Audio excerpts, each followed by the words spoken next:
بسم الله الرحمن الرحيم بسم الله الرحمن الرحيم وصلى الله على سيدنا محمد وعلى آله وصحبه وسلم. اللهم افتح علينا بحكمتك وانشر علينا برحمتك يا ذا الجلال والإكرام. اللهم صل وسلم وبارك على سيدنا محمد وعلى آله وصحبه وسلم. يا عليم علمنا من علمك ما ترضى به عنا ولا تؤاخذنا بما تعلمه منا. يا حليم خلقنا بخلق الحلم وحققنا بحقائق العلم. سبحانك لا علم لنا إلا ما علمتنا إنك أنت العليم الحكيم. رب اشرح لي صدري ويسر لي أمري واحلل عقدة من لساني يفقه قولي. وصلى الله على سيدنا محمد وعلى آله وصحبه وسلم. I'm very happy to be here. I'm very honored to be here, and I'm very thankful to Sister Shireen, Sheikha Shireen, that she is teaching these classes and that she does such an excellent job of it. And I will, according to my understanding, be presenting twice on this topic. This little booklet, Salatul Muqarrabeen, the prayer of those who are brought near to God. It's actually quite short. It's about 20 pages in Arabic.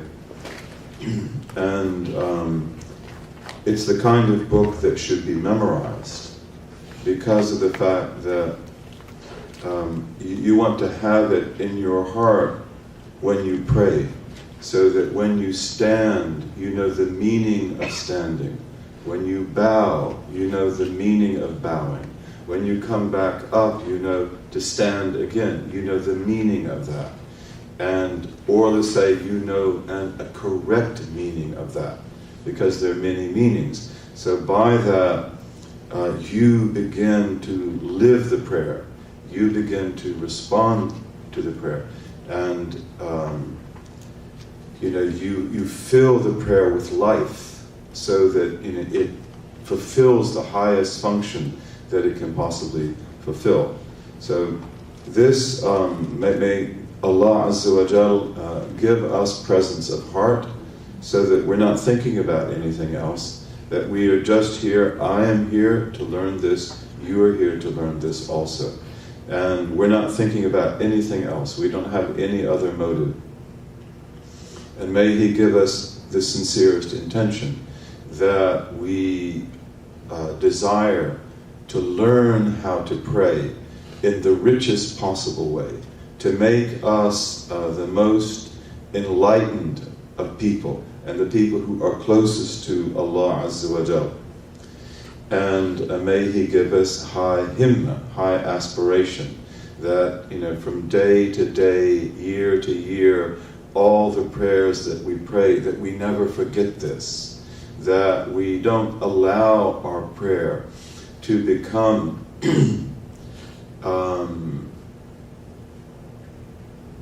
something that we just take for granted. We just do it. Like I'm so habituated to this, that we don't even give it any thought. So the high himma makes you always return to the highest reality of the thing. And again, may we have the desire in our heart that we take this knowledge, meaning that we learn it and we memorize it. So that when you say, Alhamdulillahi Rabbil Alameen, there's something that you think of. Like, what does this mean? Something valid you think of, okay? And then also, may He give us the sense of brokenness before Allah, meaning that when we stand before Him, we are in utter need, and we have no claims, and we are not thinking about anything else. We are not preoccupied with anything else. And we have complete humility before Him. Ameen. This book, Salatul Muqarrabeen, is written by Al-Habib Al-Hassan ibn Salih ibn Aidarus al-Jifri, who lived about 2 centuries ago. He's one of the great lights of Hadramaut, of the Bani Alawi, of the many lights that amazing region has produced. And he was asked to write this book, and when he wrote it, it was received with warm welcome and with great acclaim by the people of his generation and after that. And we should begin by reciting Al-Fatiha to Al-Habib Al-Hassan ibn Salih ibn Aidarus al-Jifri. We ask Allah to bless him and to elevate his status, and we ask Allah Azza wa Jal to grant us permission to speak about this book and to hear about this book and to understand this book, and inshallah for the rest of our lives to implement this book bi-idhnillahi ta'ala. Al-Fatiha.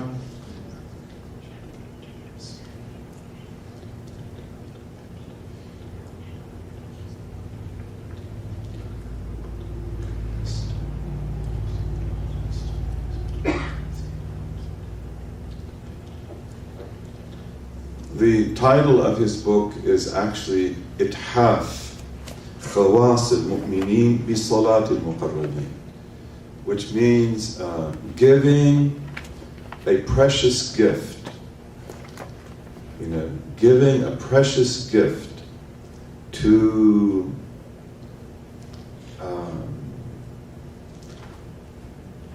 to the special believers, meaning those believers who want the path of ihsan, those who desire to worship God as if they could see Him, those who want to love Allah and they want to serve Allah and they want to attain the highest level that they can possibly attain, in their spiritual life. So these are the khawas of the mu'mineen. These are the men and women whom God has selected to bring near Him in this world and to have knowledge of Him in this world. So He's giving, and inshallah you are that person. As Shaykh Shireen said, when you have a book like this that is so blessed, the mere fact that you are here and the mere fact that you want to learn it, it means that this is a gift for you, and this is a treasure for you, bi-idhnillahi ta'ala. So the book is giving a special gift to, the special believers.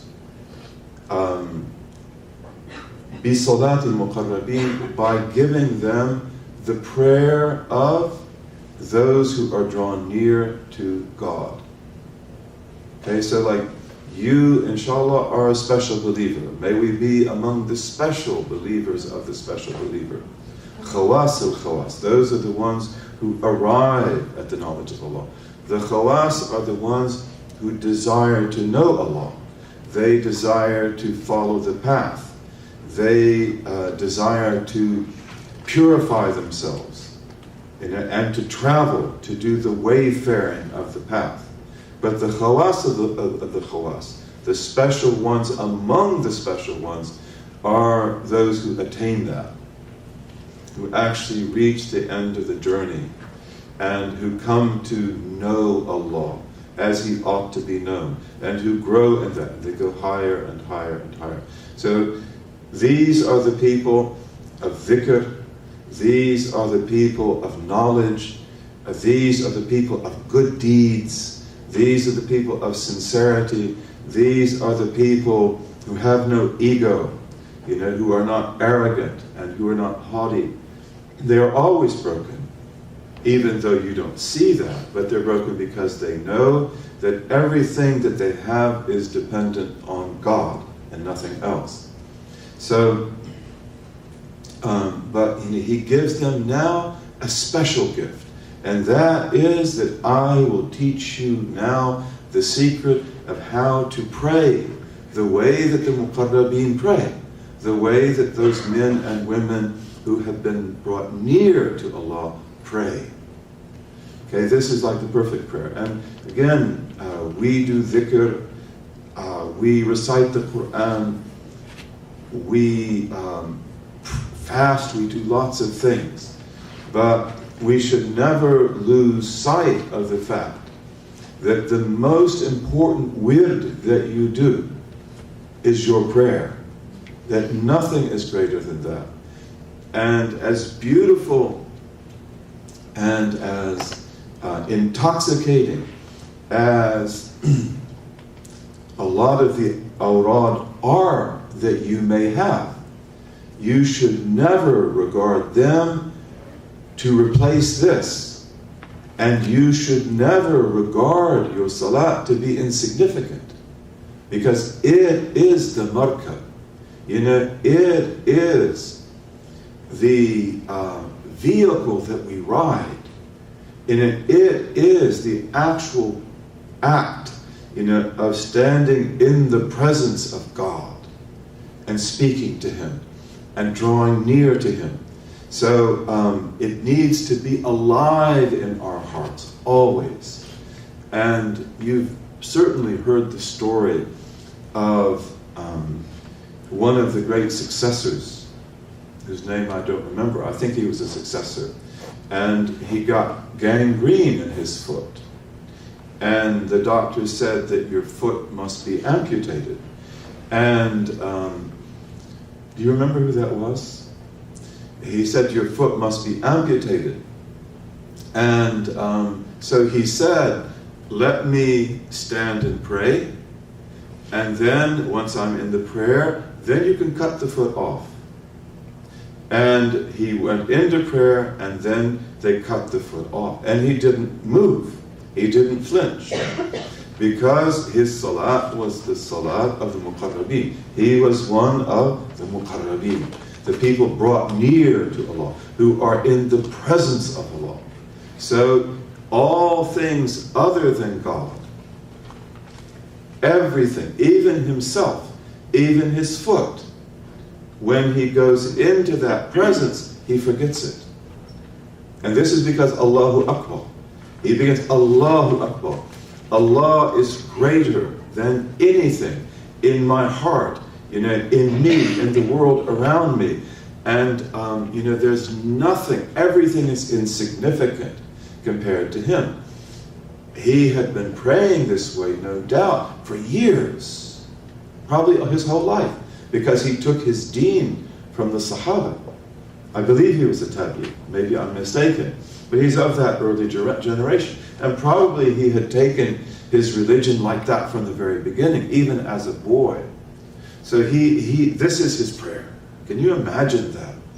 And these stories are simply indications of that state that is the secret of the prayer, and that we should strive to get. May Allah Azza wa Jal give us that. May He enable us to pray. May He enable us to do tawbah from all of the negligence and all of the forgetfulness and all of the hurriedness, that has been in our prayers for so many years. And may He enable us finally to stand before Him and to pray the way we ought to pray. And Al-Habib al-Hasan ibn Salih, he is one of the people who was given this gift. So that's why they asked him to write the book. And he's simply telling you a very brief account of the way he experiences prayer and the way that he was taught to pray by his teachers. So that you can taste that with his permission, bi'iznillahi ta'ala. That you can have this too. That this gift will be given to you, you will take it seriously, and inshallah, you will plant this seed in your heart and it will grow, bi'iznillahi ta'ala, into a beautiful tree, a good tree, and give fruit forever. And may you be able to teach other people around you, especially children, grandchildren, to be able to pray this way too, to bring the salah to life. Then also he calls this munadamatul muhib ma'al mahbub bima huwa al-maqsood wal-matlub. So this is another title of the book. And munadama, the nadim is the person that, you love. It could be like another sister, another brother.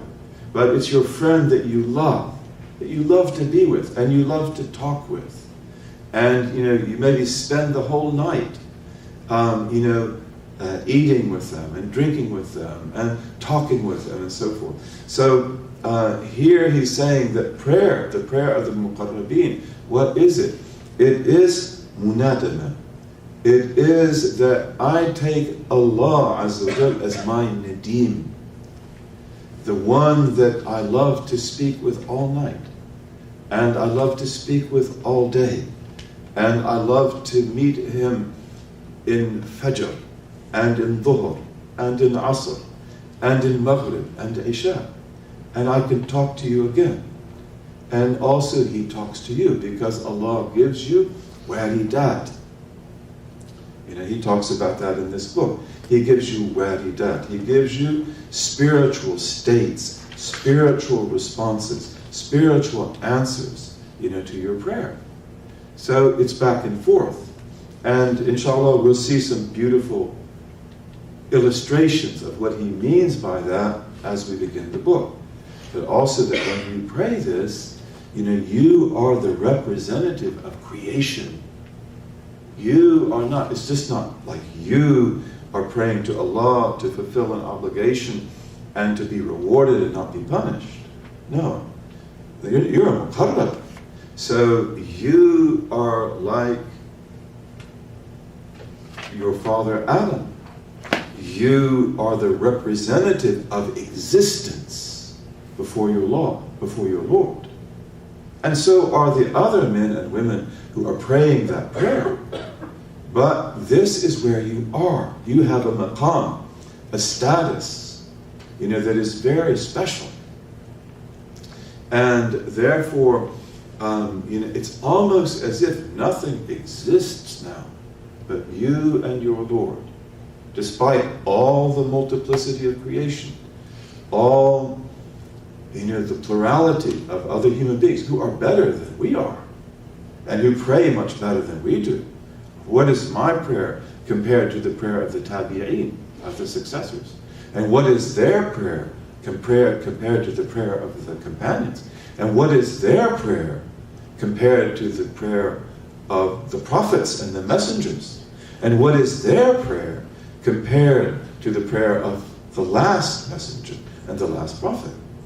But when you go to prayer, it's not just that I am doing an act of obedience so that I get a reward, and you will get a great reward, or so that I not be punished, and inshallah you will not be punished. But you do it as a na'ib, as a representative of existence. Existence, that's not just the heavens and the earth.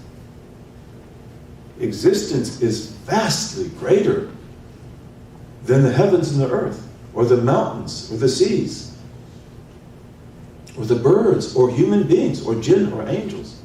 Existence is a vast sea in which all creation is like a coin thrown away in a desert. So you now represent existence before the Lord of existence. May Allah enable us to feel that, and not to forget that, and to drown in that sea, bi'idhnillahi ta'ala, and to pray the way that we ought to pray. So it is the munadama, of the lover with the beloved.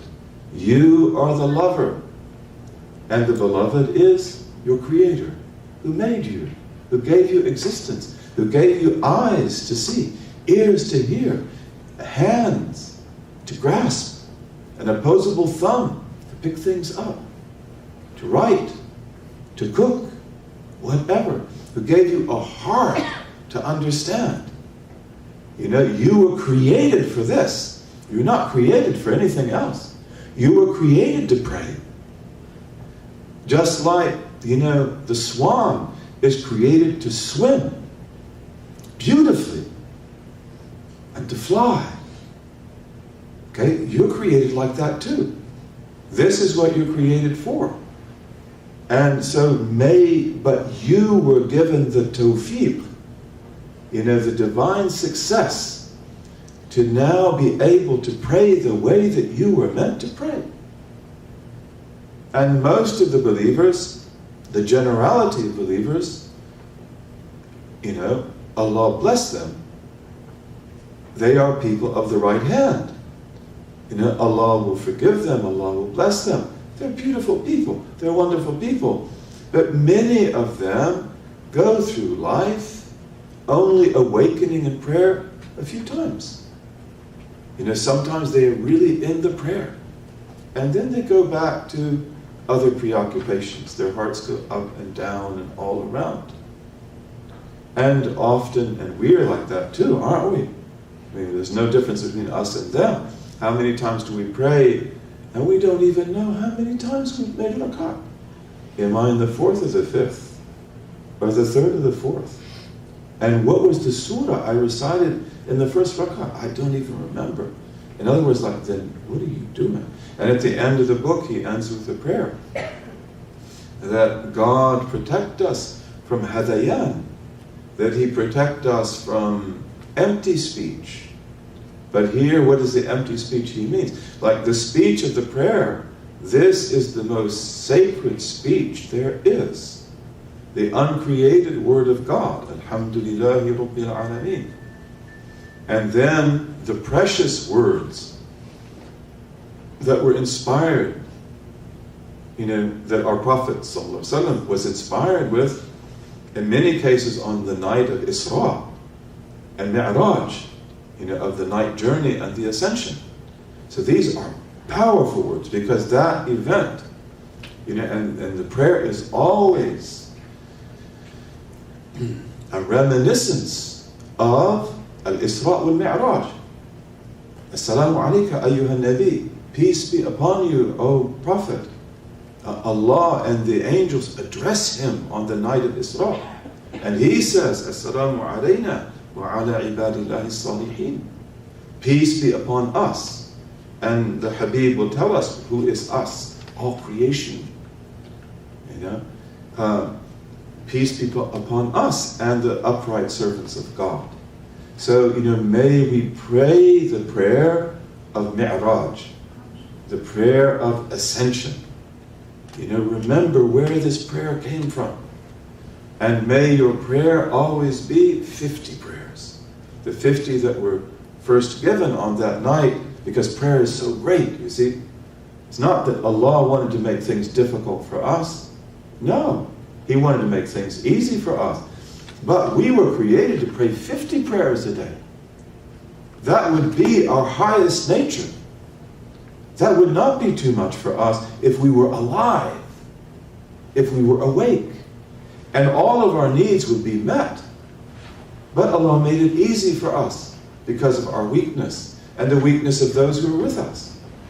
But, you know, may our prayer be the prayer of the 50 prayers, you know, that were first given that night.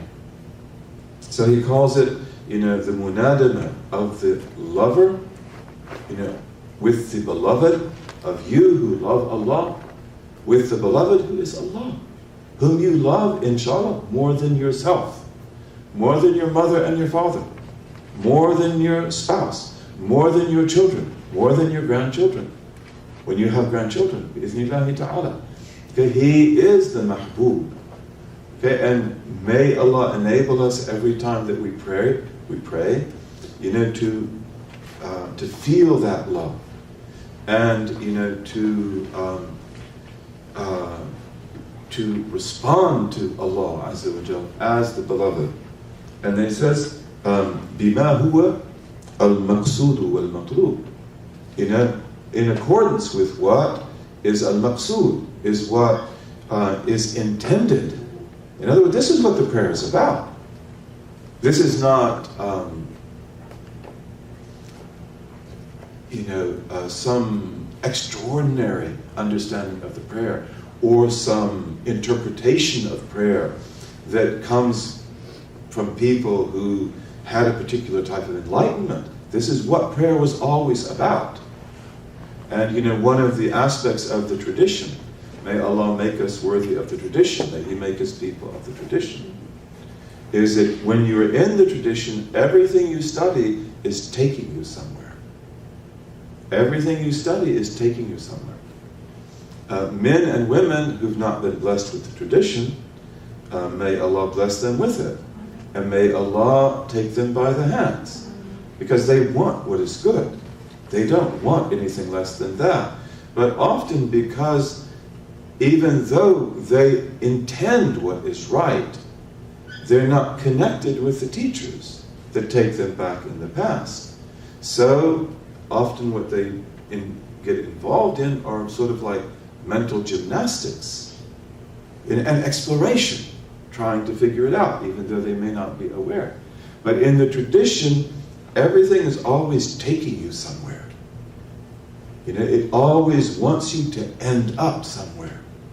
So if you begin an elementary poem, even something like grammar, al-Ajurumiyya, which is not a poem, but it's very short, it's an elementary text, it's not just taking you into Arabic grammar and Arabic morphology, it is taking you to the knowledge of Allah. That is His intent, to take you on the journey all the way.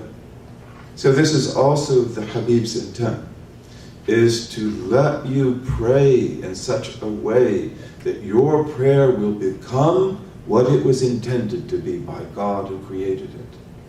That it will become the divine prayer that was legislated at its highest level. Wal-matlub, and what is desired. This is what is desired. So, and may Allah, inshallah, give us that, and may He remove from us all claims.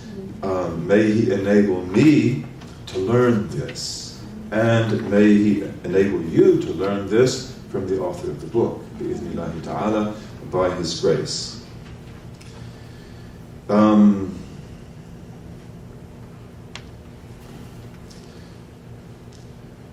I think that we have to shorten it. I don't think that we can read through the whole book. That would take actually some time.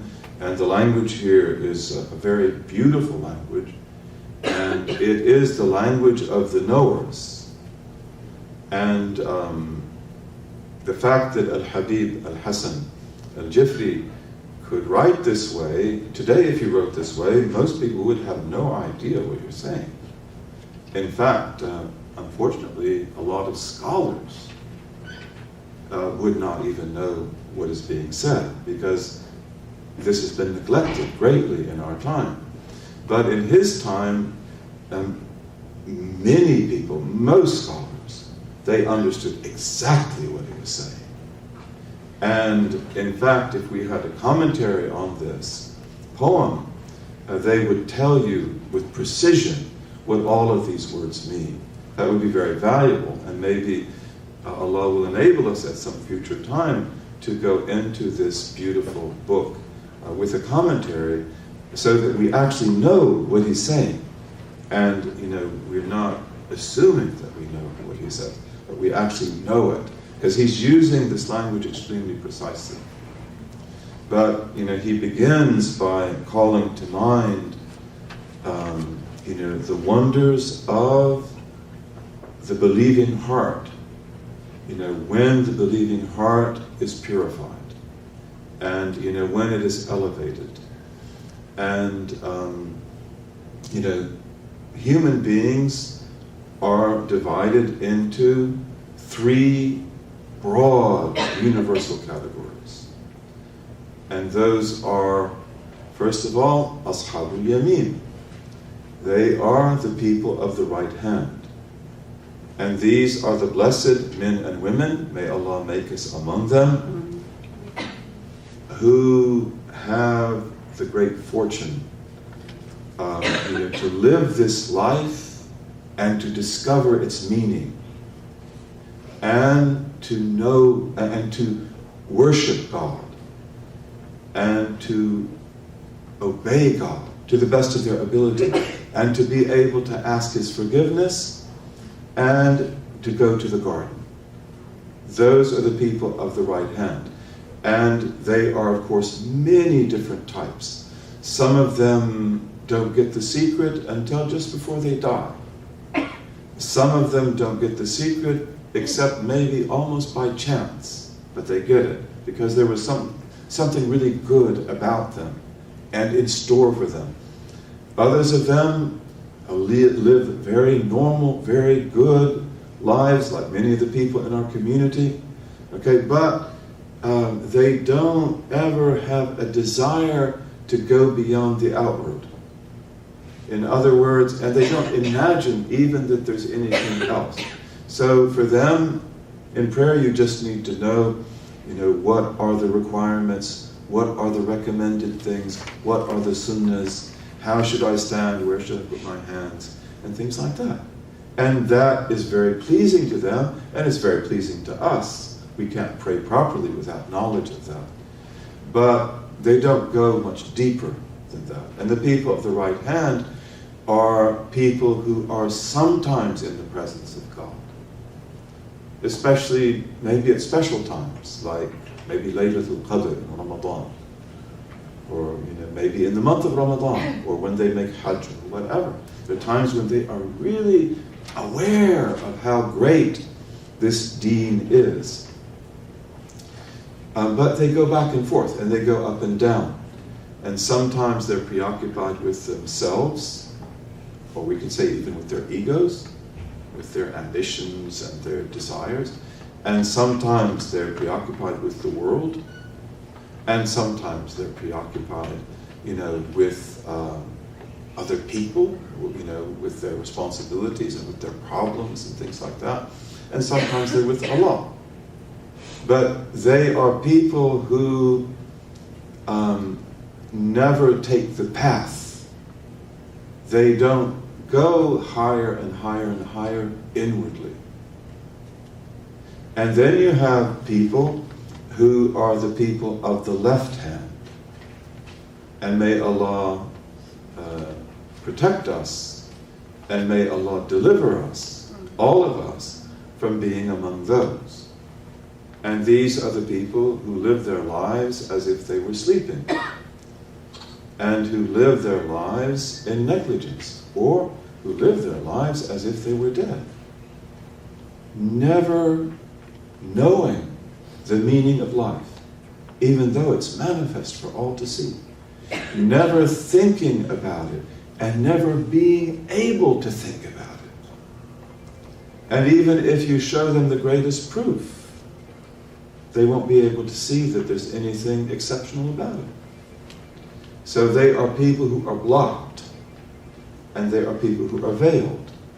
And God has wisdom in that, and God is just. The first people, the people of the right hand, are the people who live in the circle of mercy, the realm of mercy. But it's a circle, we call it a circle. It has a center point, and then it has, different radiants that come out from it, different types of people. Some people are close to the center, and they have lots of mercy, and some people are close to the end, and they have less. And then you have the people of the left hand, who are the people of the circle of wisdom, of hikmah. They are the circle of wisdom, which means that they will be, and the people of the circle of mercy, they will receive in the next world great bounty, great fadl, great good that they didn't really deserve. It's much more than they deserve. They will be given everything they deserved and much more. And the people of the circle of hikmah, of wisdom, they will be given justice. And we ask Allah to look at us with the eyes of mercy and of bounty, and not with the eyes of wisdom and of justice. And here it's called wisdom because most of these people do things that are not right. And some of them do things that are very evil. And you read the papers, or you read the internet, and you encounter from time to time things like that, like the man who killed 77 innocent people. Like, what is that? That's evil. It's very evil. And there are other things. We hear stories all the time. They seem to get worse and worse. Na'udhu billah min dhalik. Okay, but you have people like Abu Jahl and Abu Lahab. So Abu Jahl will be judged by justice, and Abu Lahab will be judged by justice. And that's not good news, because if Allah receives me justly, as I deserve to be received, I don't have a chance. I need to be forgiven. I need to be covered. I need His bounty. I have not been able to repay anything. I'm a pauper. He gave me great wealth. What do I have to give Him? Everything I have was given to me. But it's also called the circle of wisdom because of the fact that how would you know the greatness of the beautiful Prophet sallallahu alaihi wasallam if it had not been for Abu Lahab? How would you know the greatness of the Prophet if it had not been for Abu Jahl? Because he made war against him. He did everything to make his life difficult. Abu Lahab undercut him in every way. And so did the other people with him. And what is the wisdom of that? So that the greatness of the beautiful Prophet become clear, and his mercy. Because he never hated Abu Lahab, and he never hated Abu Jahl, although he loathed what they did. But he would have desired that they be guided and that they repent, even though they did the worst things imaginable. And in doing those things, they kept many others from guidance. That's very painful. Okay, but there is wisdom in that. So you have the people of the right hand, you have the people of the left hand. And then you have the sabiqun al-muqarrabun. You have the sabiqun. These are the men and women who outstrip everyone else. Because they are in a race. The other people are not racing. The people of the left hand don't even know what it's all about. They're not doing anything. And the people of the right hand, they have lots of preoccupation. So they're not really, they do progress, and there are billions of them. You can't generalize about them easily. But nevertheless, they're not the people who in this life know the path of ihsan or seek it. And always men and women are selected from them to now become among the sabiqeen and the muqarrabeen. So the sabiqun are those who outstrip everyone, who go ahead of everyone, and then who go higher and higher. It's like, whoever tastes this drink of ours, will buy it at any price. And that's the drink of piety. That's the drink of righteousness. Once you drink that, you've got to have it. I want more. I want more. I want to be more sincere. I want to be pure. I want to be more sound. I want to be more sane. Okay? So this is the sabiqun. They go after it. And they are also called the muqarrabun because Allah brings them near. They are striving.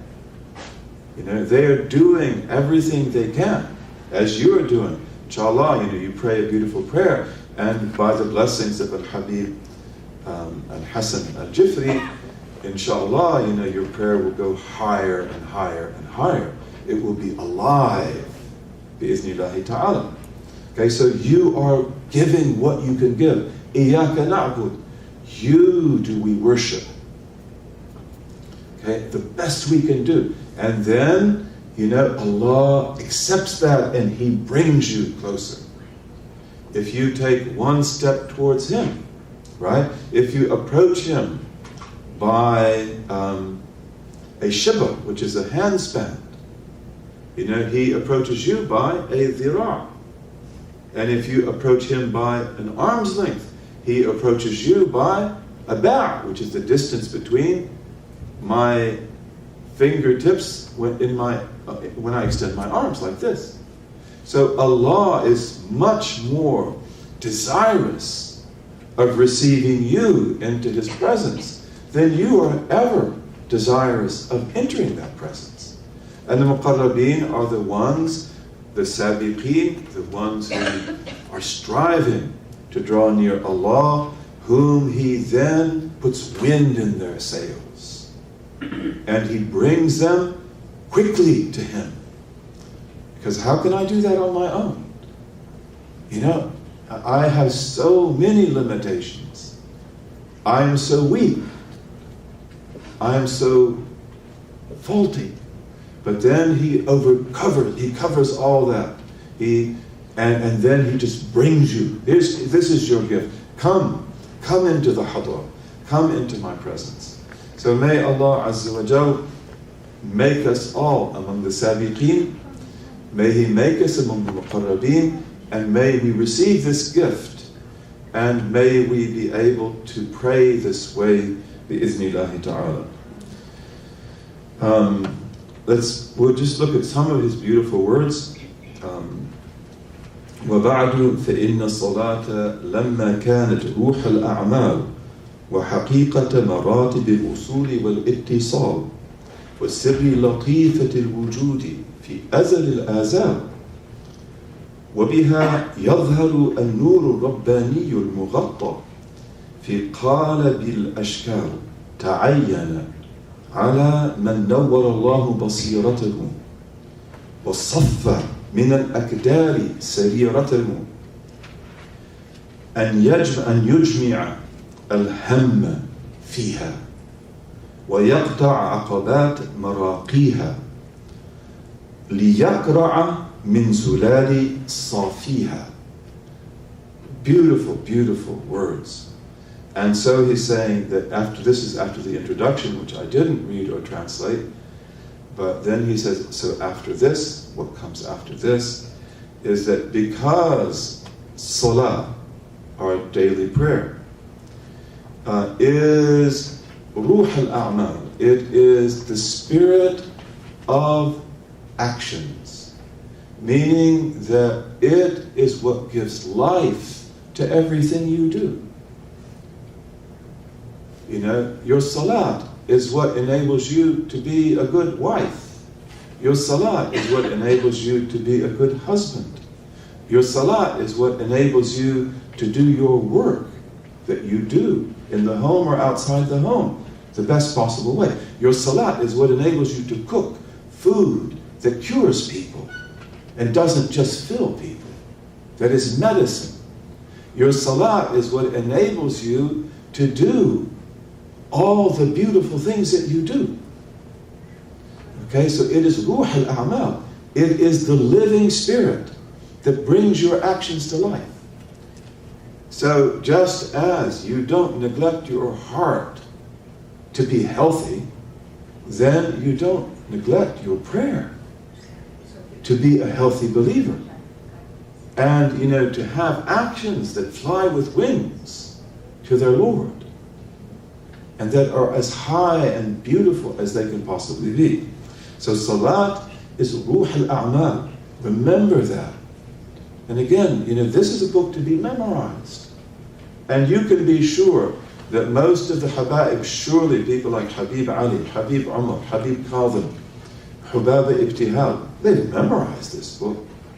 Or they memorized it one time. They studied it in great depth. And this is the way they pray. They think of this when they pray. So how honored we are to be allowed to hear that too. And we pray that we can hear it sometime like they heard it, with the same kind of precision, the same kind of depth, the same kind of meaning. But وَحَقِيقَةَ مَرَاتِبِ الْوُصُولِ وَالْإِتِّصَالِ. And it is the inner reality, the ultimate reality of the different levels of arrival and connection. Okay, so prayer is the haqiqah. You know, everything has a haqiqah. Everything has in it an ultimate reality. And your prayer has a haqiqah. You've got to bring that haqiqah to life. You know, and again, we were saying that before, I didn't finish what I was saying. But he says that, you know, may Allah protect us from hadayan. You know, from meaningless speech, from empty speech. And what does he mean? The most empty speech, you know, is not when I speak nonsense on the street. The most empty speech is when I speak the words that God revealed to his prophet, and I'm not conscious of what I'm saying. I'm not even thinking about it. You know, Jesus, peace be upon him, you know, he said, do not throw pearls before swine. Pigs don't know that pearls are pearls. It's just another rock. You know, they'll eat it. They won't put it around their neck.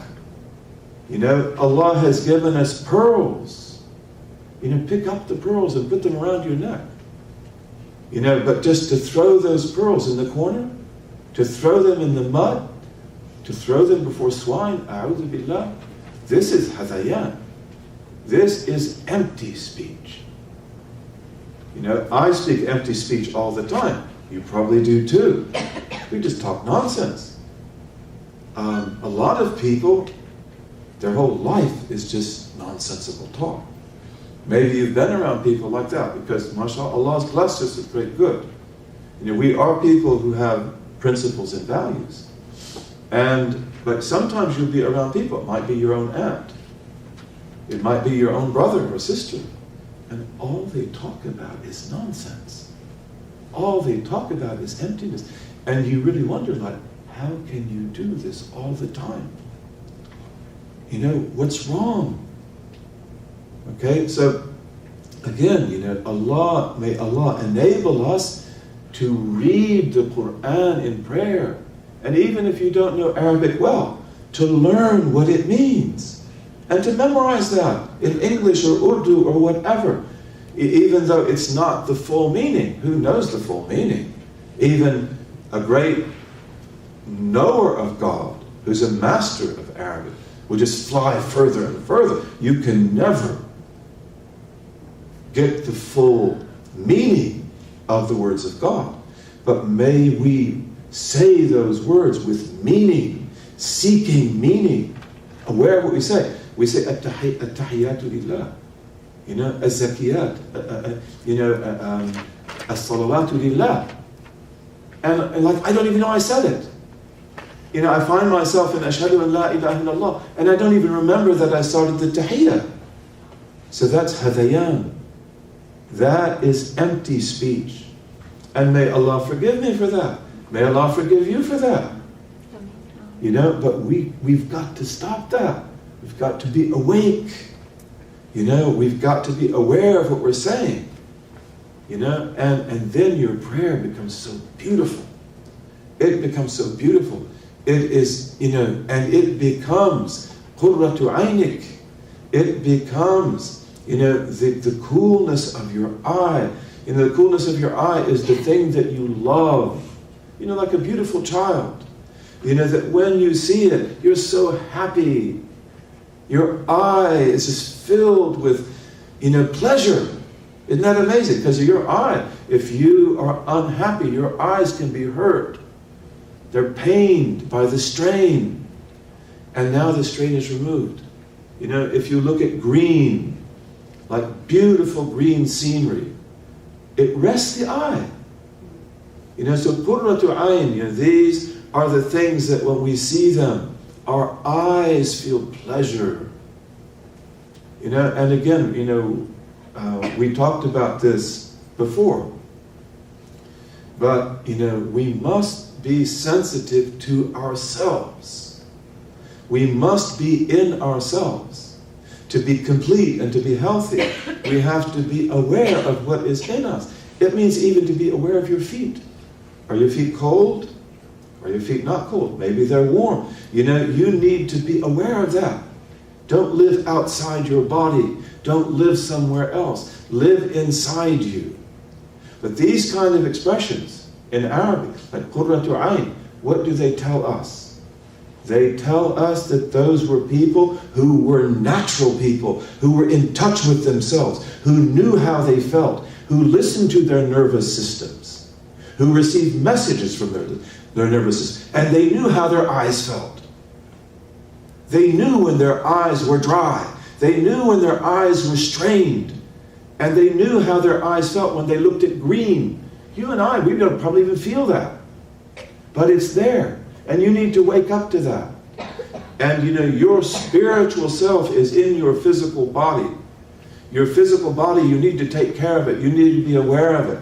You need to pay attention to it. You need to listen to its signs. Don't neglect it. It's telling you, don't eat this, please. Don't eat this, please. And you say, but it tastes so good. Sugar is so sweet. And then after a while, it says, I'm not going to tell you anymore. I've told you so many times. And then things begin to happen in your body. And maybe, a'udhu billah, there's a heart attack. Maybe there's diabetes. Diabetes, these things are caused by people being outside their body. They're not in, your body knows what is good for you. If you will just let it live. If you will just listen to it. Your nervous system tells you, you've got to learn to listen to your nervous system. And women are usually much better at that than men. Because men have to be tough. So they get out of their body. Some women are like that too. And sometimes in the most unfortunate of circumstances. But Qurratu Ayn, that means that these are people who know that expression because they know how they feel. They know how they feel. Every emotion you say, I feel depressed. No, that's an emotion. What's in you? How does your stomach feel? How do your lungs feel? How does your breath feel? I feel happy. Look inside. What is going on inside of you? There's nothing that happens in you in terms of emotion, but there's something happening in you physically, if you only pay attention. And once you begin to pay attention, guess what? Just like in the prayer, Allah speaks to you and you speak to Him. Your body will begin to speak to you again. And it'll begin to tell you that this is not good for me. Please don't do this. And do this. And you need to sleep. Animals, when they're tired, they sleep. We're the ones who could be really tired and we just can't sleep. No, give your body a break. It's not immoral. You can lay down and you can rest, and then you get back up and you'll be refreshed. And once you begin to listen to your body, inshallah, you become healthy. And you become rooted in yourself. And when you become rooted in yourself, then you can have spiritual experience. Because you can sustain it. Because spiritual experience is powerful. It will sweep you away. Even your salah, it will sweep you away. So let it be qurratu aynik. Let it be the coolness of your eyes, and feel the coolness of your eyes. And get into that prayer. Get into yourself. Bi'idhnillahi ta'ala. And then that goes to other things as well. So he says that this prayer is the ultimate reality of maratib, of the different levels of al-wusul. Arrival, the different levels of arrival. I want to arrive at the knowledge of my Lord. That is what I care about. That is what I want. Okay, so there are levels. You go up from here to here, from here to here, from here. But the haqiqah of all of that, the ultimate reality of that, is prayer. And that also means that even though I'm doing these incredible adhkar, that I love so much, and they give me spiritual states, but if I'm not praying right, you'll never get there. You've got to learn how to pray. You've got to learn to be present in your prayer. And even if you don't have all kinds of incredible awrad and ahzab and so forth, maybe you have some of the most beautiful, which are the most simple ones. The simple ones are not simple. They are great and powerful. They are foundational. But you pray right. You are aware of your prayer. Then, inshallah, you go higher and higher. You go from level 1 to level 2 to level 3, even though you don't know the name of that level. But you're traveling. And haqiqat al-ittisal. And al-ittisal here means that you become in harmony with your God. It means to be connected, but of course we know that God is never in us or outside of us. He's never touching us or not touching us. He's not like a physical being, but ittisal is when we come to be in the hadra of God, in the presence of God. May Allah enable all of us to live there, to make that your nest. Because the spirit is like a bird. Your ruh is like a bird. And it loves to go to the throne of God. And it loves to fly around the throne of God. And it wants to go home at the end of the day to its nest. And its nest, it wants to build where? Fi hadratil quddus. In the presence of God the Most Holy. Wa ala bisatil uns. And on, the carpet of familiarity. Being familiar to God. May our hearts live there. May that be, our hearts are like birds. Okay, and the prayer is what enables your heart to fly away and to find that nest. And it never leaves that nest once it gets to it. It will leave it to fly around the throne of God, in the presence of God. And you, of course, are among people, and you're doing your work, and you're teaching, and you're taking care of your children, and you're cooking and doing the things you do. But your heart is with your Lord. Nobody knows. Nobody knows. But that's where it is. So this is what we call ittisal. And this is when you are completely by God and completely for God. And that is gold and silver. To be by God, it means you move me. You direct me. I will be moved. You, my blessed Lord, indicate to me what is good, and I will do it. I will not refuse to do it. Then Allah will guide you. I want to be guided. Ihdina siratal mustaqim. Guide us to the straight path, but I don't want to travel. I can't leave where I am. I can't change. I can't do this. How are you going to be guided? Maybe you have to change. Maybe you have to do something you were not doing. Maybe you need to go somewhere. Maybe you need to sit with somebody. Maybe you need to meet somebody, like a great sheikh. And may we have great sheikhs in our community, and we do. But may they grow and grow and grow. Because the sheikha, all of the great arifin, they have sheikhas also. They don't just have sheikhs. Because your mother gives you what your father can't give you. Your grandmother gives you what your grandfather can't give you. The women are the ones who nurse us. They nursed you, they nursed me. The women are the ones who look in your eyes with their beautiful eyes. And they are the ones who nurse you. They are the ones who smile at you. And they are the ones who give you value. They are the ones who give you principle. They are the ones who give you meaning. That's why the woman must be fully developed. She cannot be neglected. Because if she's neglected, what can she give to her children, for heaven's sake? What can she teach them? And you get that from your mother's milk. You get that from your mother's eyes. So we need to have that connection, whether we are men or women. And this is part of our tradition. This is part of it, to be done discreetly and properly. But this is very important, because what I hear from my mother is not like what I hear from my father. And I love my father, and my father's a good man. And I love my mother, and my mother's a good woman. But what she gives me, my father can't give me. He got it from his mother. Okay? So, may Allah bless our sheikhs. And maybe in guidance you need to find a woman who's also a role model for you. And it's important for me too. I can't do without that. I need to have a woman who tells me, like a mother, what I need to know. And then I grow. I get from that what complements what the sheikh gives me. Okay, so, may Allah bless them and bless us all. But, the Hadrat al-Quddus, this is the presence of the Most Holy. And this is where your prayer is taking you. Hadrat al-Quddus. Allah is as-Subbuh al-Quddus. These are among His holy names. His holy names. As-Subbuh. What does that mean? It is God who is purified who is above in his perfection every defect, like evil. God creates everything. You know, God creates even evil people. God creates Satan, and he creates the minions of Satan. God creates the thoughts that you think, and you acquire them, and that's your thought. This is a miracle. And this is something we study in theology. It's not a contradiction.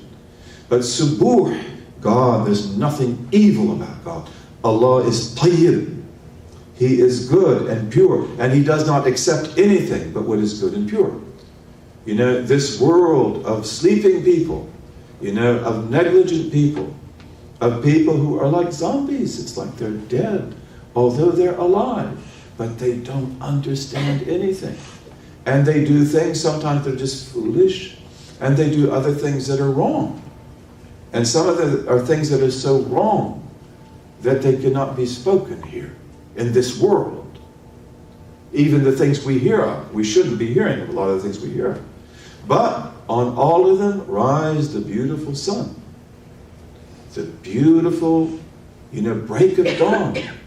And around them all is nature in its majesty and in its beauty, although we pollute it and we ruin it, because we are the representatives of existence, you know, as he says in the prayer. And we are the spirit of the world. That's what he's talking about when he says you are the representative of existence, because you are the spirit of the world. That's why when you stand before him, it's just you and your Lord. Forget everything else.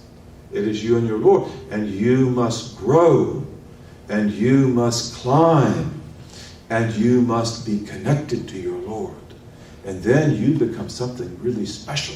These are the sabiqeen. These are the muqarrabeen. That's what they do. That's what they do. That's why they're so important in creation. They become the spirit of existence. Adam alayhi salam is ruh al-kawn. He is the spirit of existence. He is what makes existence live. He brings it to life, even though it was there before him. And this is your secret too, as the daughter of Adam, or the son of Adam, that when you get yourself right, and you get that purity absolutely pure, and that goodness absolutely good, then the trees rejoice in you. The birds rejoice in you. The heavens rejoice in you. The seas and the fish in the seas rejoice in you. And they live by you. And when the great scholar, man or woman, dies, the real scholar, the one who loved Allah and didn't just love himself, wasn't veiled by his knowledge, the whales in the sea cry, and the fish in the sea and the birds in the air. That's who you are. The Prophet taught us that, right? These are not things that people dreamt up. This is what the Prophet taught us, and this is what comes from ittisal. So Allah is subuh. There's nothing, no defect in Allah whatsoever. Absolutely perfect. And there's nothing evil about your Lord. Your Lord is utterly good and merciful. Subuh. Quddus.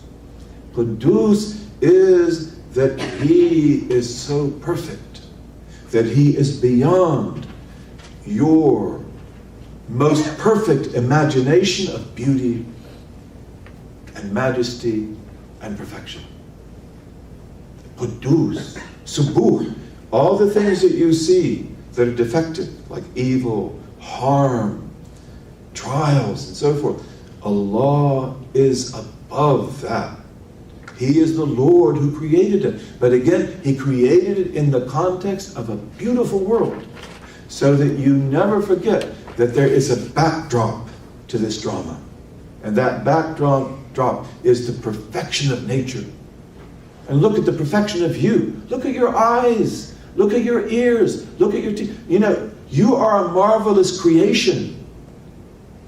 And out of this beautiful receptacle of you who are created this way comes negligence and evil. May that not be. That's not right. I shouldn't be doing that. Right? So he is subuh. And Quddus means Allah is above your most informed and most brilliant imagination of perfection. Look at the beautiful flower, the flowers in spring, after the winter, how beautiful it is, how filled with light it is, right? And look at how it's made. And Allah is Quddus. His beauty is infinitely above that. And you see majesty, like the majesty of a mountain in the winter, covered with snow, with the winds in a beautiful sky. It's awesome because we can't hardly live there. We can't hardly survive there. And His majesty is infinitely beyond that because He's Quddus. So He is Subuhun, Quddusun, Rabbul Malaikati wal Ruh. He is Quddus, holy. That's what holy means. He is Subuh. He is glorified against any defect or any responsibility for evil. He creates it. You earned it. You shouldn't have done that. You were to be tested. That's why you were here. And you failed the test. And you will be judged. And He is Rabbul Malaika. He is the Lord of the angels and of the Spirit. The Spirit is greater than the angels. Gabriel. And there's also other things about the Spirit. Because He is their Lord. So I look at myself, how negligent I am. How negligent the people around me are. How foolish we are. How preoccupied we are with trivia. And who is my Lord? He is Rabbul Nas. He is Rabbul Jinnati wan Nas. He is the Lord of human beings in all of our foolishness. And He is the Lord of the spirits. And they do a lot. That is very harmful. They're very dangerous often, as a rule, very dangerous. They always have payoff. You have to be very careful in this world that He created. He's the Lord of all this. But one of the greatest words of praise is that He is the Lord of the angels who are worthy of His worship because they don't disobey Him, although they cannot know Him like you know Him. They cannot attain the maratib al-wusul wal-ittisal that you can attain. Because it is your defectiveness that enables you to live a life asleep, or a life in negligence, or a life that's almost as if you were dead, although you're breathing. That's remarkably what enables you to know God most perfectly. Because you have the angelic dimension, and you have also the dimension of everything lower than that. The world of clay, the world of decay, the world of defect. But He is Al-Quddus, Rabbul Malaikati wal Ruh.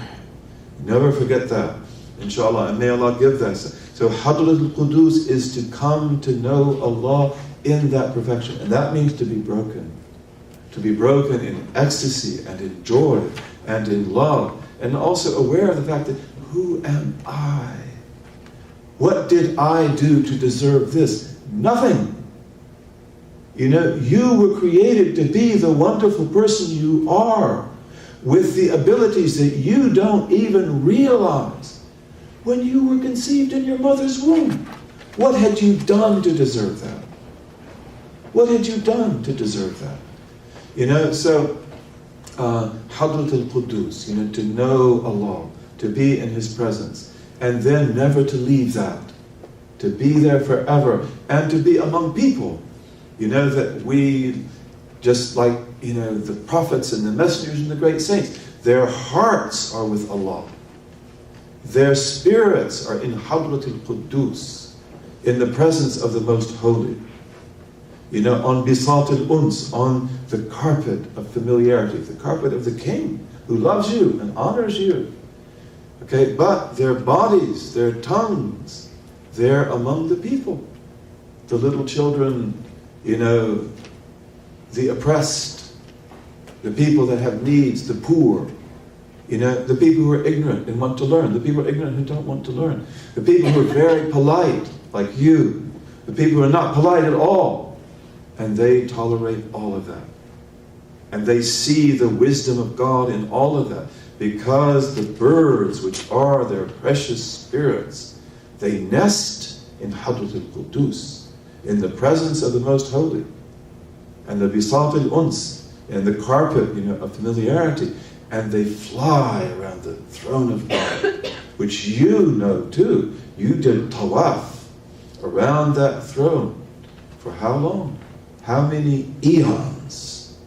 Your life is just a flash. Even if you live over 100 years, may Allah give you a long life. May Allah give us all good health and long lives and enable us to work and to do good.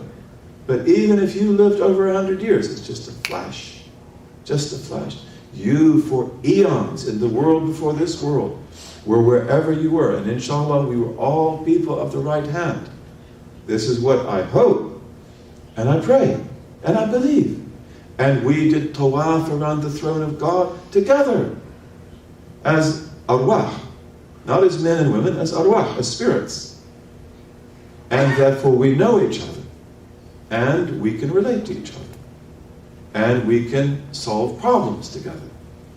And we can do great things. Al-arwahu junudun mujannada.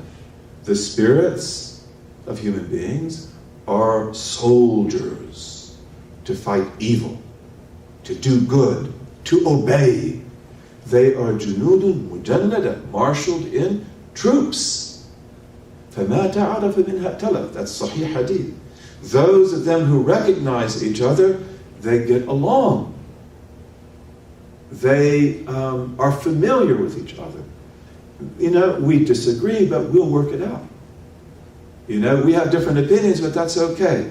Maybe your opinion is better, and I'll get it someday. Okay?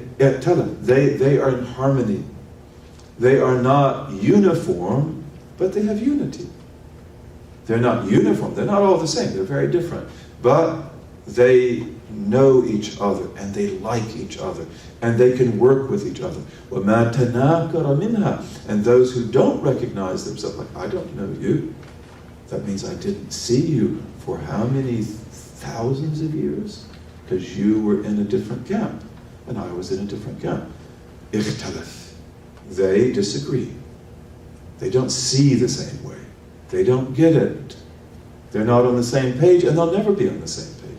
Because some people are people of the left hand, and some people are people of the right hand.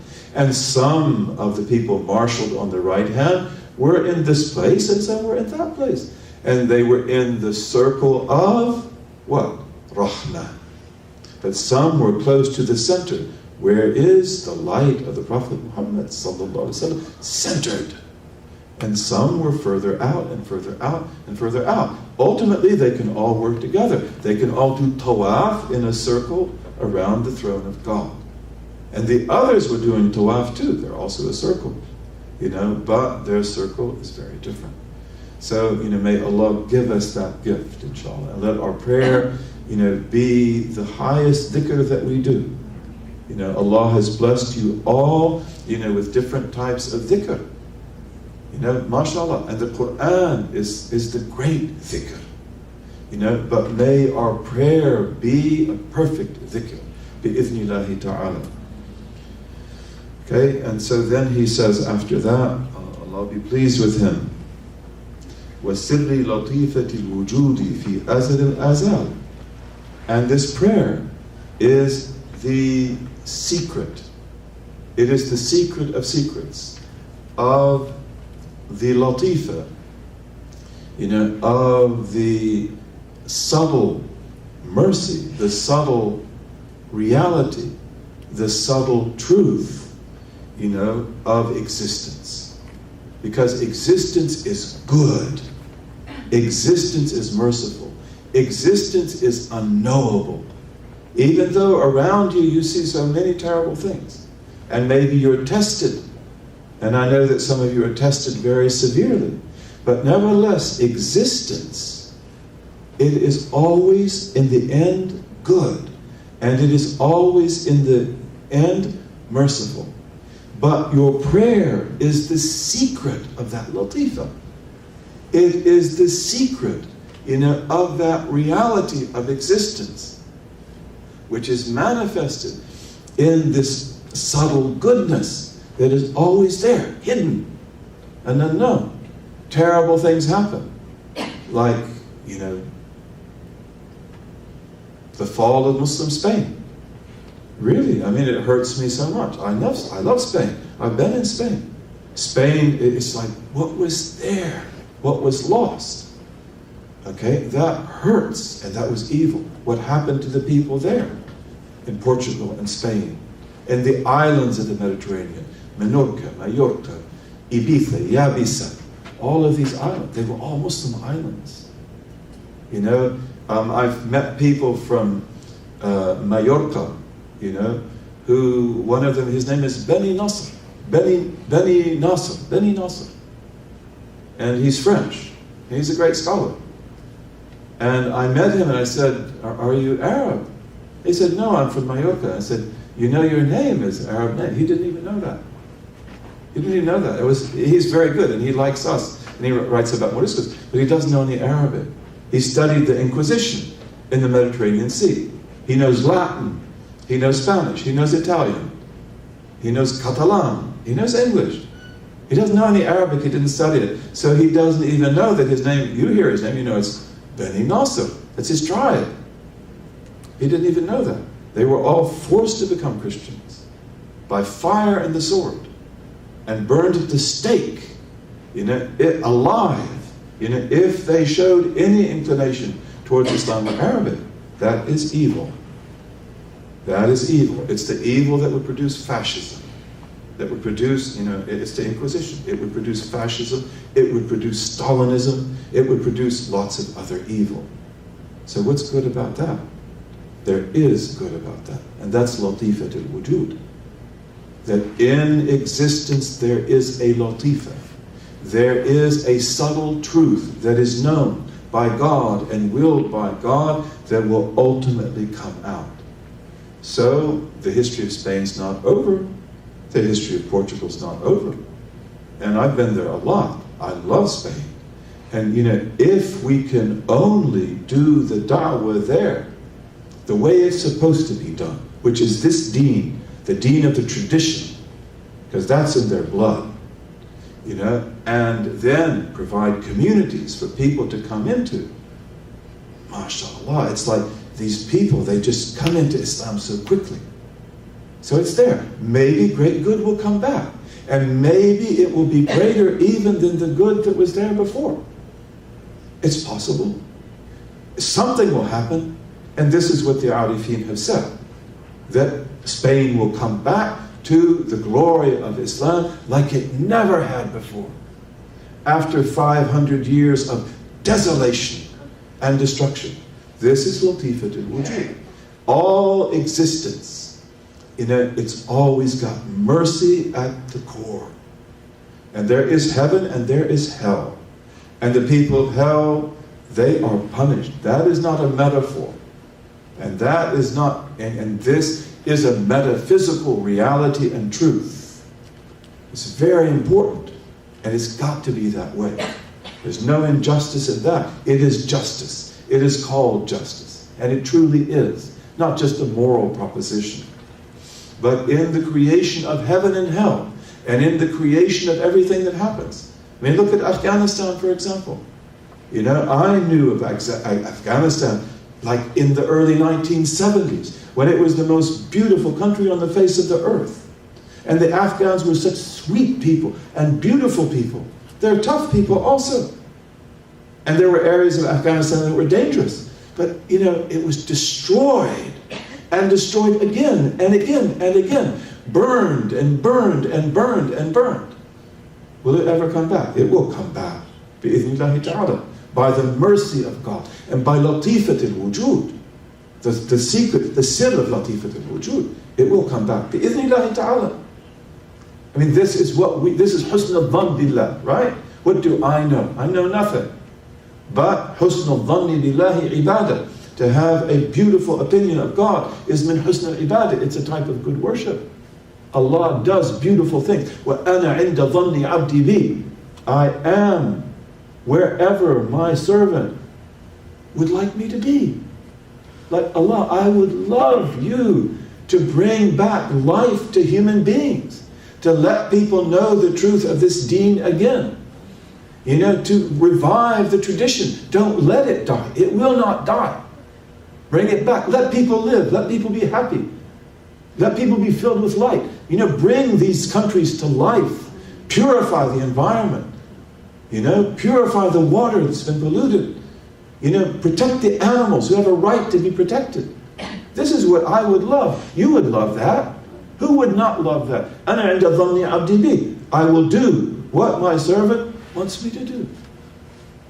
Okay, so this is also your salah. Where is your dhan billah? The beautiful opinion you have in God. It's in your prayer. That Allah set this right. Allah, forgive me. Forgive my spouse. Forgive my children. Forgive my grandchildren. Bless our community. Guide us all. Sir latifat al-wujud. Destiny is there. Decreed that Spain will be beautiful. And it will have lights that will illuminate the world. And it will then be destroyed as if it had never existed. And people will be hurt. And families will be broken. And children will be taken away from their mothers and fathers. That's what was done. And sent off, to monks and to nuns and to priests, to be raised by the church. That's what they did. They took away millions of orphans. And of course we have also the transatlantic slave trade. We have all these things in history. So again, this was decreed. And now, something good will come out of that. And one of the things that makes the decree become beautiful is your dua. That flips it over. Now it's time to change. Because she finally prayed the way she was supposed to pray. The way she had never discerned that she could pray before. And now she asks her prayer and Allah accepts it to honor you and turns over the calendar of the decree for something new and something beautiful. So he says that it is sir latifat al-wujud fi azal al-azal, in the pre-existence of all things pre-existent. All the pre-existent knowledge of God. That's decree. That's qadar. That from pre-existence God knew all that would be and all that would not be. And His will selected that certain things would be, like you sitting in that chair, dressed the way you are on this day, with the 5th of December, the 9th of Muharram, 1433, 2011. This was all known to God. Absolutely. From before the creation of heavens and earth. In Azal al-Azal. In the pre-existence of all pre-existences. And what do I know? I just see you, you see me. He knows what is in you. He knows what you're thinking. He knows what you're going to next. Everything. And He knew that before the creation of the heavens and the earth. But again, one of the realities of that is qada and qadar. The decree and the destiny. And Allah decrees a thing to be, which is very hard to bear. Maybe even that so-and-so, whom we love, is shaqi. That he is unfortunate, destined for the fire. And then you can say, Allah, don't make that so. Give him sa'ada. Turn to Him. Forgive him. And Allah will change it for you. He does. To honor you. And He knew that would be in Azal al-Azal, but no one knew that. No angel knew that. No spirit knew that. Because He would show them and let them discover how great you are in the balance, as a saint of Allah, as a wali of Allah. This is prayer. Where do we get that if it's not in prayer? So he says it is sirri latifat al-wujud fi azal al-azal. These are words to memorize. And may Allah enable us to understand them. I don't understand them. I don't understand. I wish that I did. And one of the secrets to that is memorize it. And remember it. And then it grows and it grows. Because these are not things to be translated by a couple of words. These are realities which you and I can only taste. And then they grow stronger and stronger, and they become better and better. بإذن الله تعالى. And he says, وَبِهَا يَظْهَرُ النُّورُ الرَّبَّانِي الْمُغَطَّى فِي قَالِبِ الْأَشْكَالِ. And by virtue of prayer, did you know this? By virtue of prayer, by it, the light of the Lord, the lordly light from which God creates all things that exist in the heavens and in the earth, this light of lights, by it appears في قالب الأشكال, in the outward form, in the outward body, in the outward shape of forms. In the outward shape of forms. This is my qalb, in my heart. This is my qalb, which is my outward form. Okay? Qalb and qalb, beautiful. Okay? But in the outward form of the things that exist, all the things around us, the mountains, the trees, the people, the politics, the good things, the bad things, and so forth, there is a nur al-Rabbani. It is there. Sirru latifat al-wujud. It is that secret that is hidden there of mercy and goodness, in the very foundation of existence. And by virtue of prayer, this is what he's saying. It is prayer. This is your medium. This is your gift.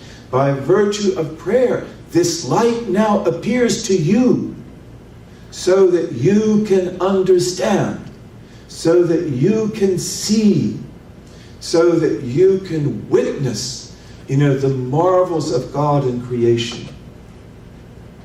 MashaAllah. Did you know that? Because I didn't know that.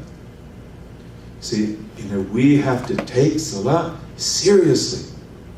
I want to know Allah.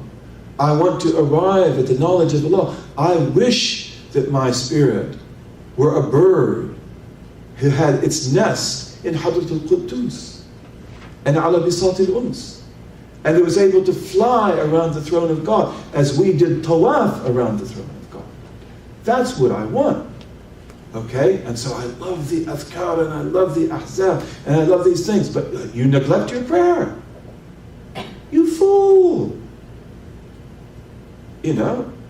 How can you do? You've got to get the horse before the cart.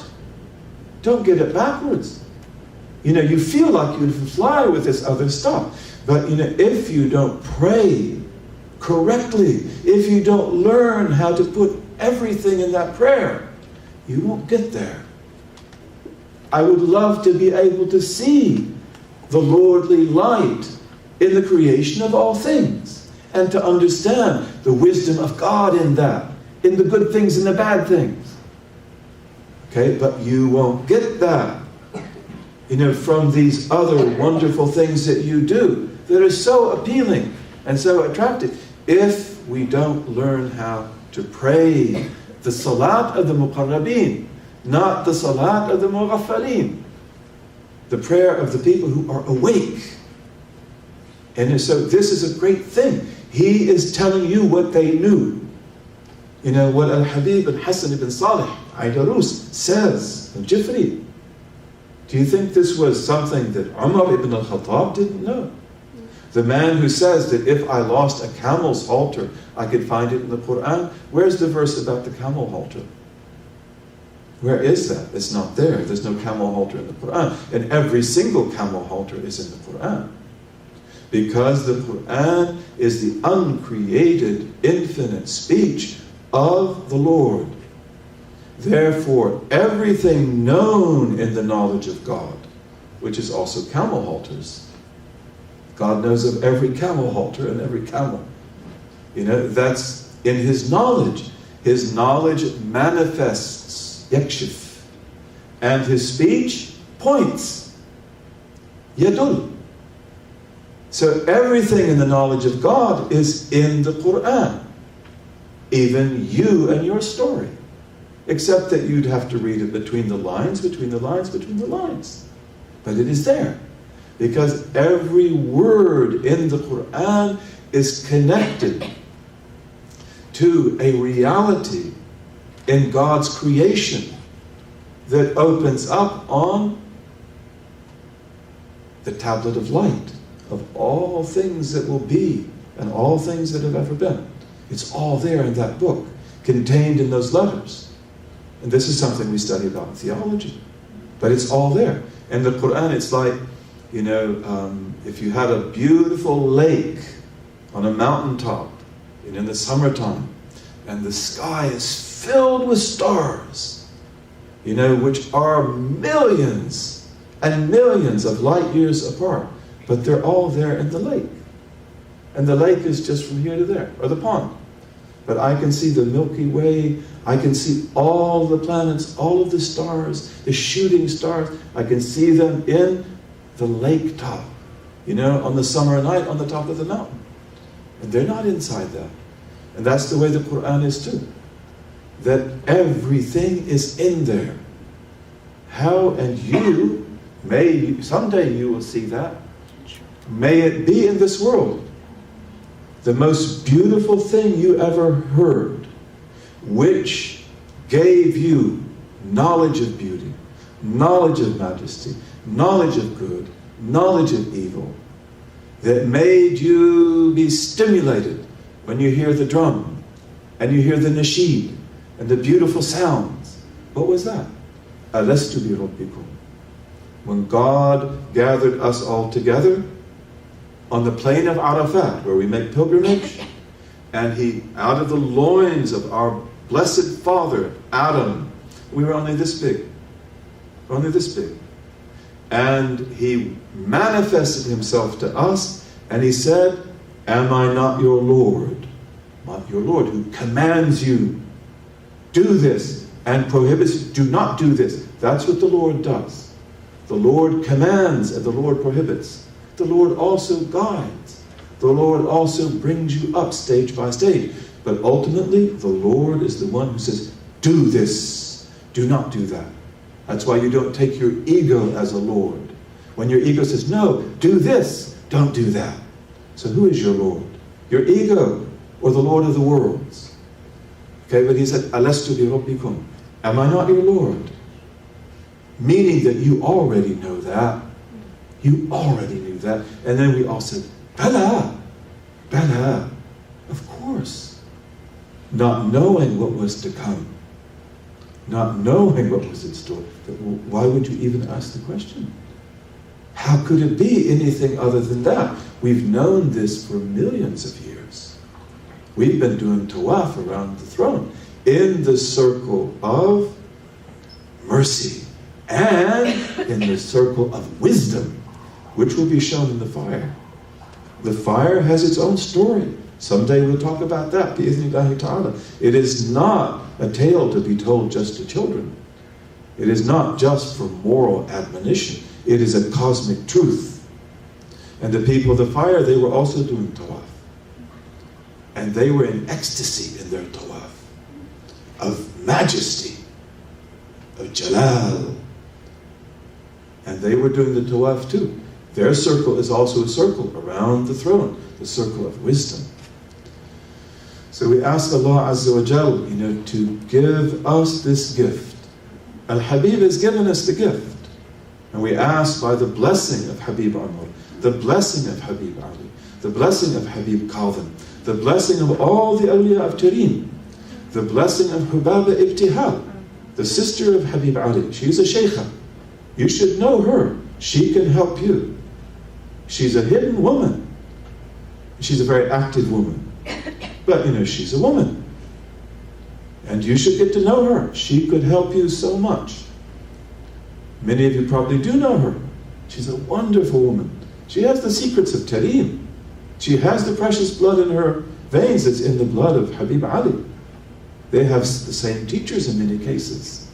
So, we ask by their jah, by their dignity before God, that He enables us to understand this, and that He lets us learn this, and that He brings these words to life every time we stand in prayer, bi'idhnillahi ta'ala.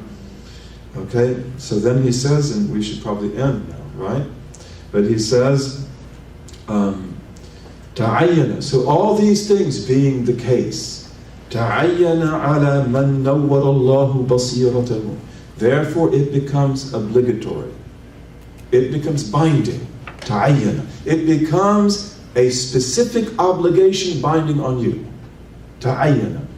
That this becomes something personally binding on you. تعين على من نور الله بصيرته. It then becomes a specific obligation binding on every person whom Allah has filled with light, his inner eye. His inner eye, her inner eye.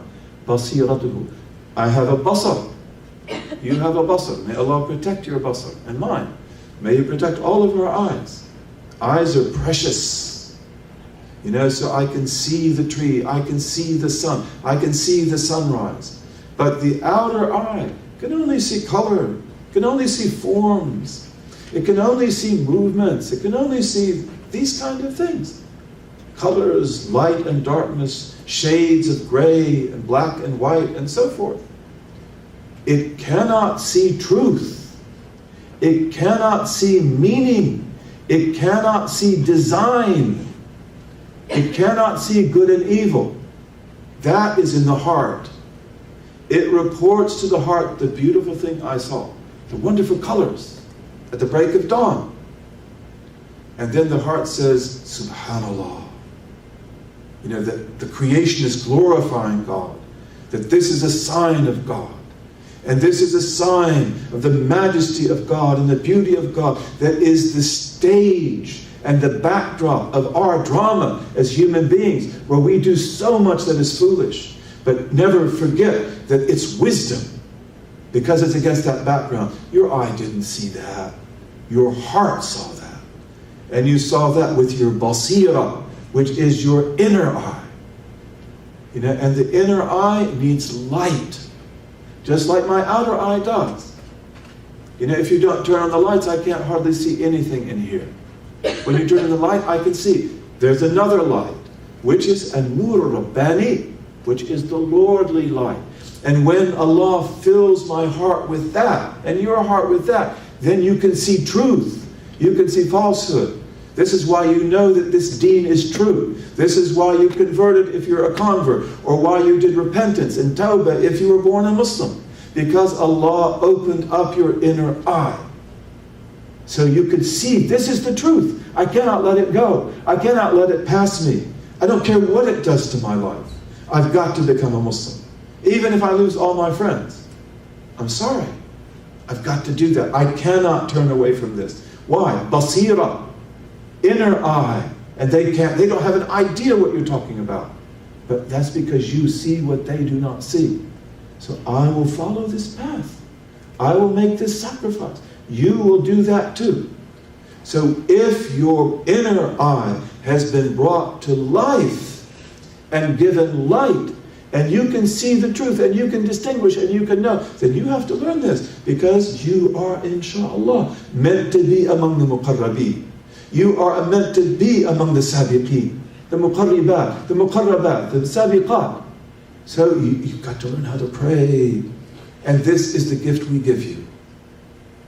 May we be able to pray like Imam al-Haddad. May we be able to pray like the great as-Saqaf, the great Aidarus, these great awliya, the great awliya of all times and places, Al-Qutb al-Ghawth, Shaykh Abdul Qadir al-Jilani. May we be able to pray like that.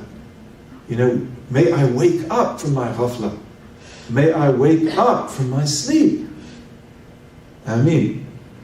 وَالصَّفَّ مِنَ الْأَكْدَارِ سَرِيرَتُهُ, and has purified, you know, from all types of dross, all types of impurity. You know, sariratuhu. Sarira is your secret self. Your basira is your inner eye, but your sarira is the real you. The you who will ultimately be. And the people of the right hand, it's the you who will be on the day of judgment. When they are resurrected, maybe after they're punished or before they're punished, if they're not punished. But then they are tall, 60 cubits tall, like Adam, and they're beautiful. and they're all like the age of 30, and they have long hair, and they're all beautiful. Men and women, no matter what they look like in this world, because people in this world look different ways for the wisdom of God. But in the hereafter, the believers are all beautiful.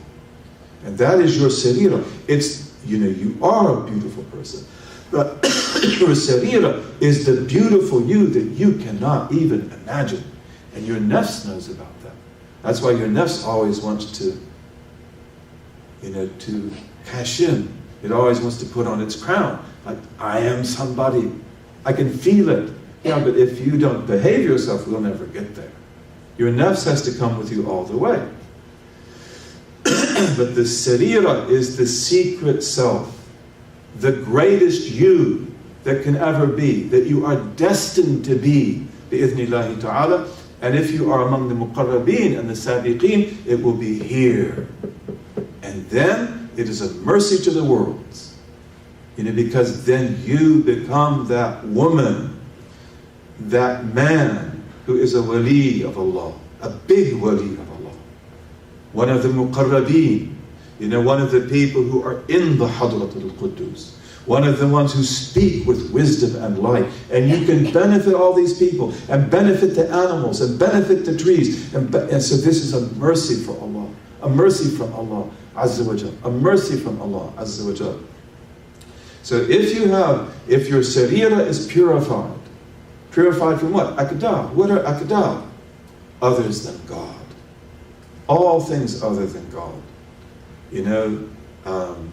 I'm so worried about this, I'm so worried about that. I've got this, I've got a grandchild, I've got another grandchild on the way. Be born this month, bi'idhnillahi ta'ala. How are we going to take care of them? How are we going to raise them? How are we going to see they get the right kind of education? Okay, I'm not able to do that. How is it going to happen? What about his friends? What about the school he goes to? So many worries. Those are obligations, but they are also aqdah. They're dross. They fill my life. So my sarira needs to be pure of that. So I can turn to Allah Azza wa Jal and we can solve the problem.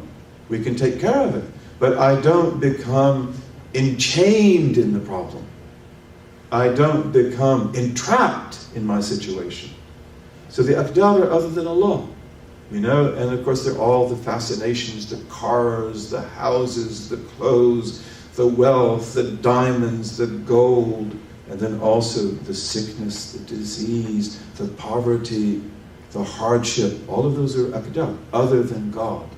And as a Habib will tell us, when you say Allahu Akbar, and you say it right, it vanishes, it should vanish. He is the Kabir. And this problem I have is not Kabir anymore, it's not big anymore. My Lord will help me.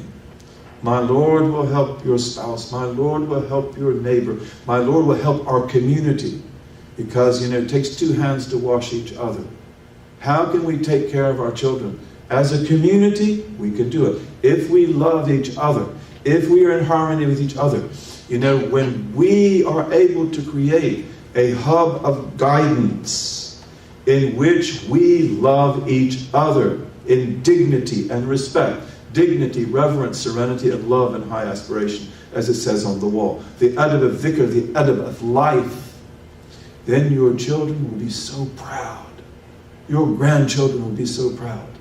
And you will find that you don't have to do so much anymore because they are honored to be part of this community. Right now it's just an embryo. But may it grow and grow and grow and create something beautiful where we don't fight. We're not petty. We're serious. We're about Allah. We're not about me. We're not about you. We're about Allah Azza wa Jal and the love of the Blessed Prophet, whom he also speaks about in this book. Because he is the one you remember in prayer. Ashhadu an la ilaha illallah wa anna Muhammad Rasulullah. That's a secret in that. A big secret in that. It's a cosmic truth. It's not just a historical statement. We don't say Muhammad was the messenger of Allah. We say Muhammad is the messenger of Allah for all times and all places. Cosmic truth, the greatest of creation. The Shafi' al-Mushaffa', the intercessor who is granted intercessor. Sahih, hadith, mutawatir hadith. You cannot deny it without disbelieving.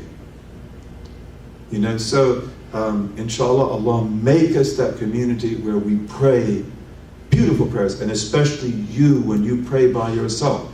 Don't forget me. I need that so much. And don't forget your sisters and your sheikhs and your brothers. Pray for us. And the angels will answer your prayer and give you twice as much or more. This is what makes us succeed.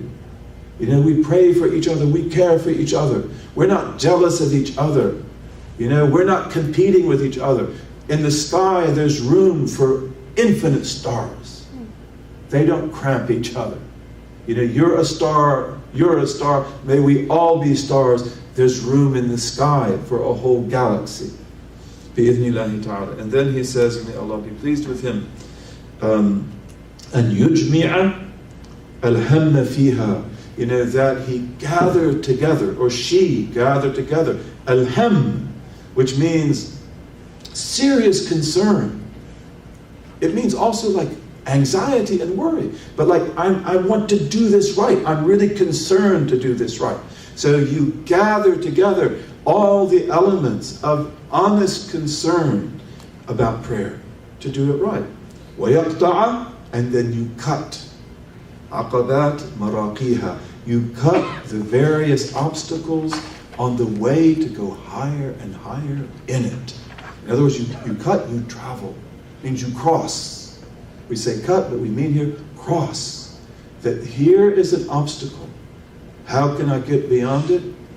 Pray the salat of the muqarrabeen. And now, you're beyond it. Now there's another obstacle. Another test, another problem, another sickness, another child, another mouth to feed, another mind and heart to educate. What am I going to do? Pray the Salatul Muqarrabeen. You've got to pray 5 times a day. So don't waste that time. Don't be a fool. When you pray it right. And then you will cross, you will cut, you will cross that obstacle and come to a higher level. And then he said, لِيَقْرَعَ, so that we wade in the water and drink. Again, this is a beautiful metaphor, from the beautiful reality of the natural world that the Arabs lived in before the Prophet and during the time of the Prophet and after that. Where when you drink, you find a watering hole, you wade into the water, you're hot and you're dry, taqra, and then you put your hands down and you drink. You drink like that. See, so may we go into the water of the unseen.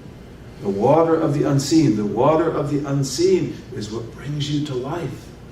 لِيَقْرَعَ مِنْ زُلَالِ صَافِيهَا, so that we can wade in the water and drink, of the pure water, the zulal, the sweet water, of its purest form. Bi-idhnillahi ta'ala. May Allah enable us to study this book. May Allah enable us to learn this book. May Allah enable us to memorize this book, to translate this book. May Allah enable every one of us to pray this prayer, bi-idhnillahi ta'ala, bi-jahi al-Mustafa al-Kareem, al-Fatiha.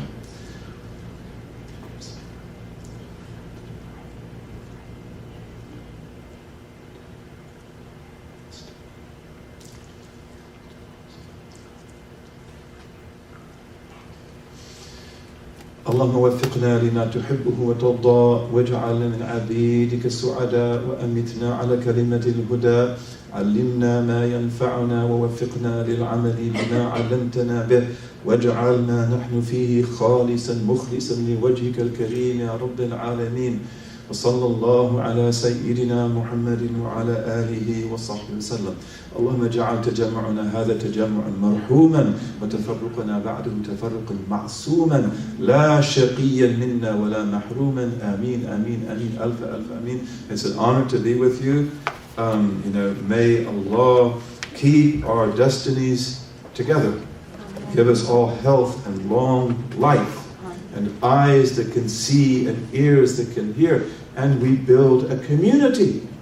We've got to do that. When you have a community and you are in harmony, it's not just a building. Community is not a building, it's the people in the building whose hearts are together. That's a community. A community is hearts. It is qulub. It is not qawalib, the outer form. The qalib is the outer form. The building is the outer form. This is not a community. It is a mercy from God to protect us from the sun and the rain and the snow. Okay? The community is the hearts.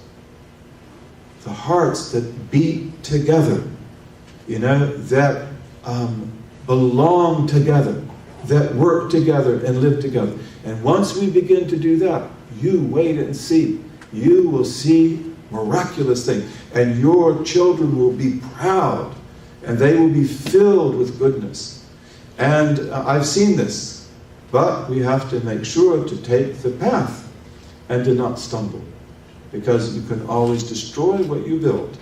Human being, it's very difficult to build. It's so easy to destroy. You destroy a thing in a minute, and it took 1,000 years to build it. May Allah enable us to build a community that is protected by Him and blessed by Him, and that has the love of the Prophet ﷺ at its throbbing heart. And then you let this grow and grow and grow. And we don't have to tell anybody. We're not interested about being in the news. We're not interested in having our pictures in the paper. That's not what we're about. We're interested in living something real among ourselves.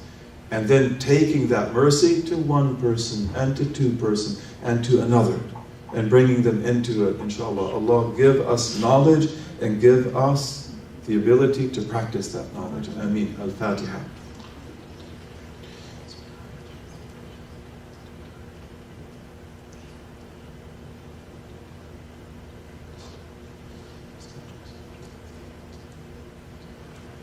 We'll see you next Sunday, inshallah.